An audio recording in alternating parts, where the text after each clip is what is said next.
So, okay, so we're sitting in the oldest section of the restaurant, which was built sometime between 1640 and 1680.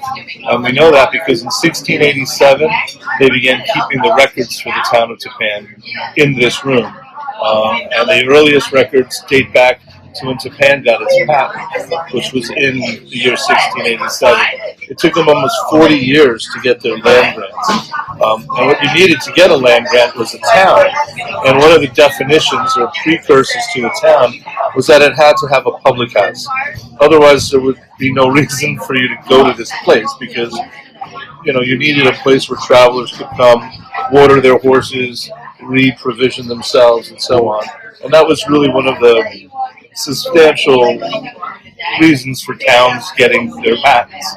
So for the town of Tapan, the Maybe House, which we now call the 76 House, was that building. We spoke yesterday briefly about how before 1687, most of the language used for the whole town was a Middle Dutch, a language that's not well translated into modern Dutch, and there are only a few scholars who can really who have devoted their attention to deciphering this very difficult dialect of Dutch. It's also the same dialect that New Amsterdam used, so a lot of the scholars have centered their attention on New York rather than the communities north of the Hudson River. So we hope we get our chance soon to find out what happened before 1687. But these town fathers, being Dutch, were naturally predisposed to want to break away from England. So they gathered in this room, where I was sitting, and they drafted a document known as the Resolutions of Orangetown. And that was on July 4th of 1774. It is the only important thing that happened on any July 4th during the Revolutionary War. So one can argue convincingly that it's the reason why our forefathers celebrated July 4th as our national independence day. They took this document, the Resolutions of Orangetown, and sent it to the English, who had recently built a stronghold out of New Amsterdam and were in the process of converting it into New York. And, it pissed the English off. So the English sent warships up the Hudson River in an effort to capture the Hudson River Valley. And so in an effort to stop the English from capturing the Hudson River Valley, the Dutch and colonials of this area fortified what we now call West Point. Now, West Point was actually 5 small forts that they gathered together and they dragged chains, massive metal chains across the whole Hudson River. And that made it impossible to the English ships. And then down from the tops of the palisades, they would fire cannon into the ships. It's a lot easier to throw cannonballs downhill than it is to shoot them up. So it was like the English referred to it as the Gibraltar of the Hudson River.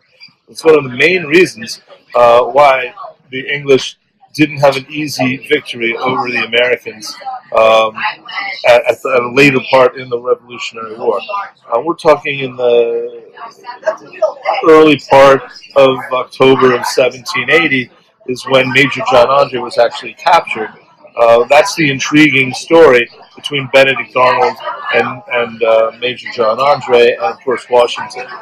Major John Andre was the spy who took the plans of West Point from Benedict Arnold, who was given commission of West Point by his best friend Washington.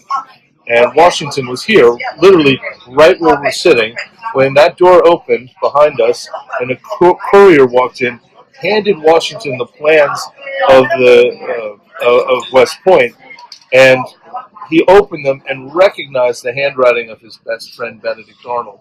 And he got so enraged, and he was always in a bad temper while he was eating because he had a lot of mouth disorders. Gums were always sore because he had ill-fitting dentures and things of that sort. So he got up from the table in a fury and walked over to the fireplace here, and he turned that picture upside down. And that's the picture of his friend Benedict Arnold. That's the original picture that Washington actually turned upside down. This is part of our little local folklore, which is pretty nifty, I think.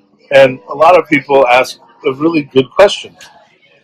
Um, does why was there a random picture of Benedict Arnold over the fireplace?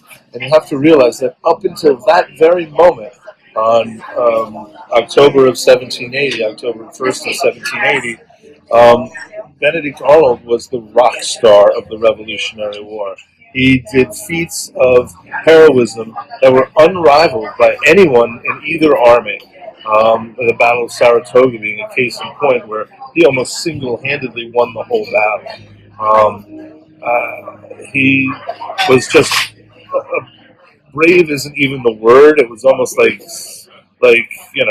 careless, senseless, going about with one's life, and to a really glamorous end. Like he was beloved by his men, and he did really these crazy heroic battlefield acts that were like right in the face of stared death right in the face and survived.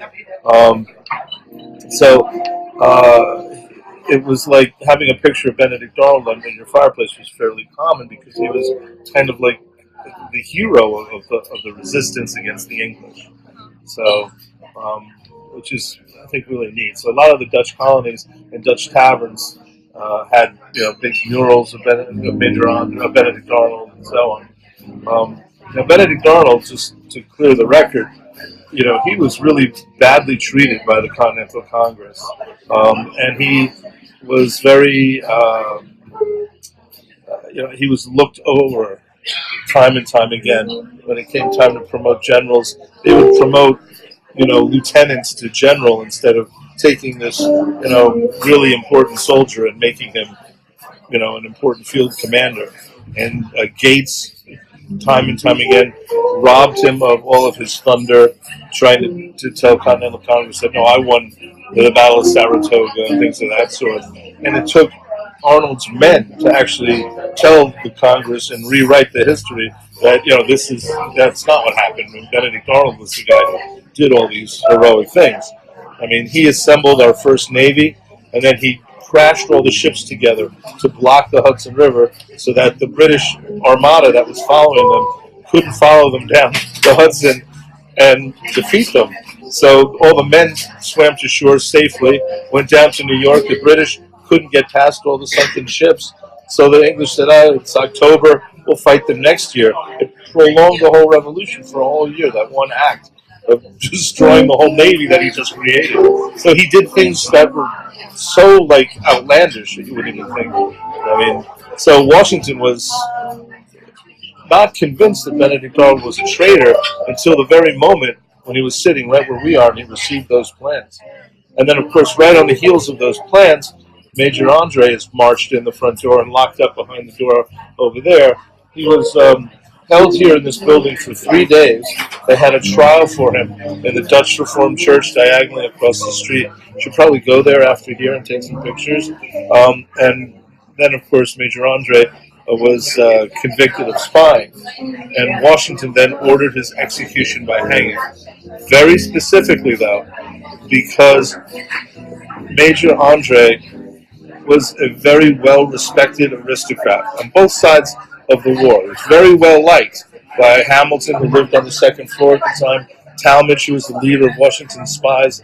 These were men who ordinarily would not have anything to do with a British major. And now they're coming to his defense saying, he's such a great person, we shouldn't execute him. And Washington said, no, we need to make an example of this person.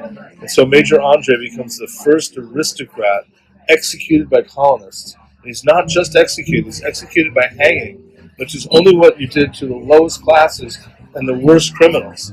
So Washington really undermines the whole social structure of the colonies in a way that we as contemporary Americans have a hard time understanding. And that message sent back to Parliament was so strong that it's one of the main reasons given for Parliament to stop funding the war against the Americans. And 3 years later, in this room, just down to our right, is where Washington meets with Sir Guy Carleton. After 3 days of argument at the DeWitt House, they come here to finally settle their differences, and Washington receives from Carleton the plans of the British evacuation. And on behalf of the British Empire, Carleton recognizes America as a free and independent nation. That's May 3rd, 1783. And in the waters off Piermont, the sloop of war, the Vulture, salutes America with a 17-gun salute. And I always ask, I can always tell the good historians from the bad ones, because I always ask, well, why was it a 17-gun salute? Which sounds like a simple enough question, like an innocent enough question, but all the smart historians go, because that's all the powder they had left on the boat. There's no real reason for a 17-gun salute. So, yeah, so that's 90% of the mainstream history that happened in this building. And then you have a lot of eclectic history, some of which can be chalked up to folklore. Like Major Andre was such an important character to the English. Remember, I mentioned that it was one of the main reasons why Parliament just said that enough of this war against the colonials. And people would think, well, geez, how can you prove that? Well, the proof is easy. During the War of British Aggression in 1812, after the English were truly beaten by the Americans, that's what the Star Spangled Banner is about. Part of the reparations was the return of Major Andre's body to England. That's how, almost 50 years later, right, in 1780, Andre is dispatched. The War of 1812, maybe about 1816, he's exhumed. So that's almost 50 years. It's still in the front of their mind to get this, in their minds, hero back to England. And he's now buried in Westminster Abbey.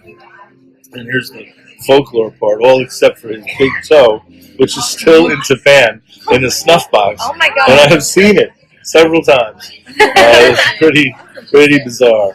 So, well, what did you think? Huh? What did you think of the big toe? Oh, well, it was in a snuff box, and the first time I was about your age, and it was on the mantle in the big dining room, and I'm hosting the party for the Historical Society, right after I finished doing the restoration work here. So I'm like in my I'm like 25, right?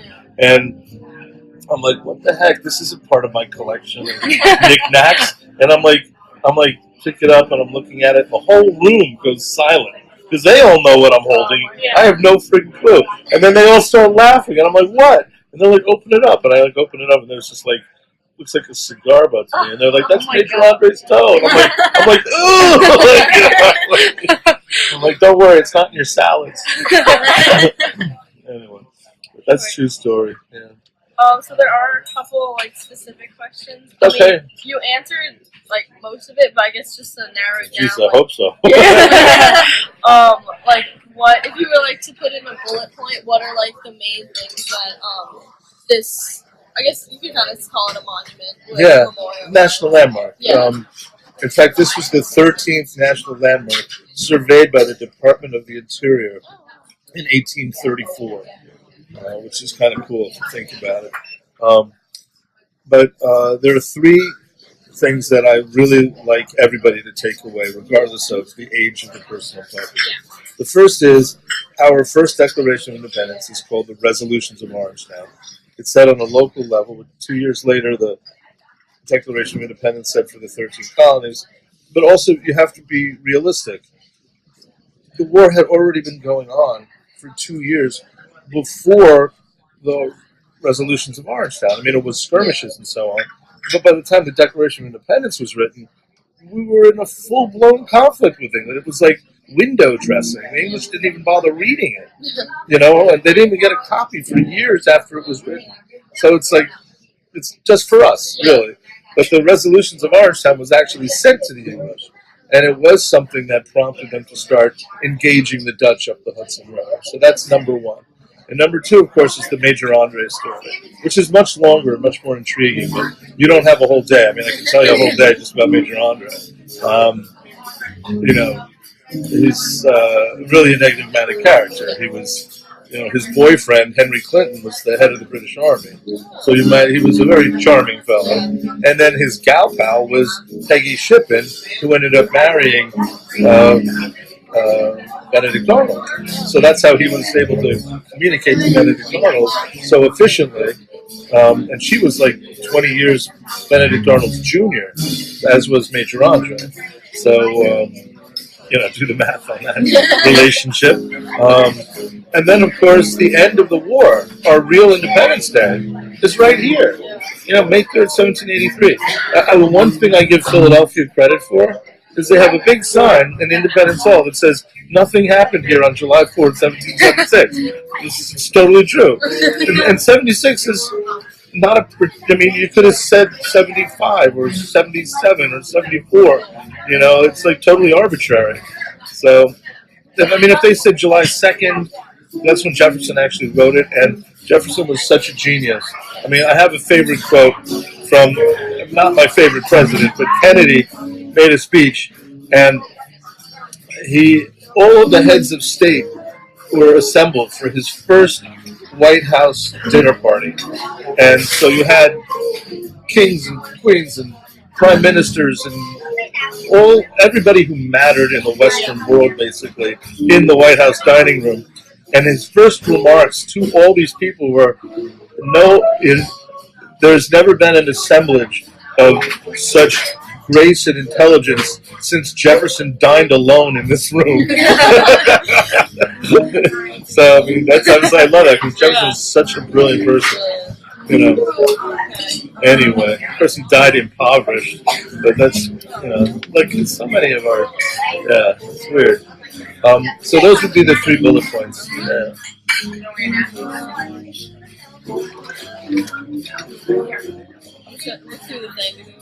No, no worries.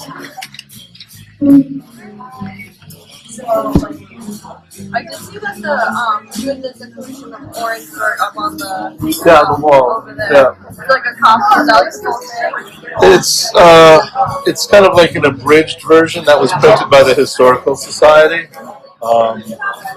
You can see how the Dutch wanted to make it very polite and we respect your majesty, but the undertone is but you keep screwing us, so we don't want to have anything to do with it.